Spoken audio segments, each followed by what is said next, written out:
নমস্কার দর্শক বন্ধুরা, অংশুজ ব্লগ চ্যানেলে আপনাদের সবাইকে অনেক অনেক স্বাগত। শুভ নববর্ষের শুভ সন্ধ্যায় আজকের ব্লগটা আমি স্টার্ট করছি।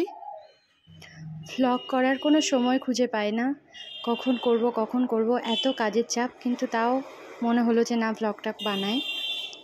সন্ধ্যাবেলায় একদম প্রিপারেশান নিয়ে রেডি হয়ে বরকে নিয়ে ছেলেকে নিয়ে বেরোলাম। বাসন্তী পুজোর মেলা স্টার্ট হয়েছে আমাদের গ্রামে। তো আজ মেলা এসে দেখি মেলা তো এখনও শুরুই হয়নি, বেশ কয়েকটা দোকান বসেছে মাত্র, জমজমাট হয়নি মেলা এখনও। আমরা দেখছি যে ফাঁকা ফাঁকা দোকানগুলো লাইট বন্ধ।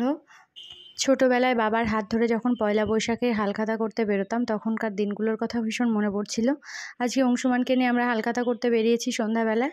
চৈত্র মাসের প্রায় লাস্ট একাদশীর পরের থেকে আমরা নিরামিষ খাওয়া শুরু করেছিলাম, চৈত্র মাসের সংক্রান্তির দিন পর্যন্ত।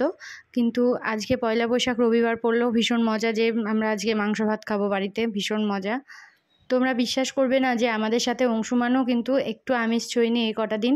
তো ওর মানসা ছিল। হঠাৎ করে অংশু বায়না ধরেছে চকোবার খাবে এই সন্ধ্যাবেলা।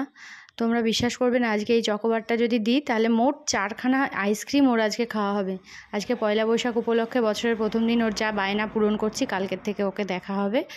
তো ফার্স্টে অংশুমানকে বললাম যে তুমি আমার সাথে হালখাতা করতে চলো। এই যে দোকানে ঢুকছি, বাড়ির সামনেই একটা দোকান, কাপড়ের দোকান।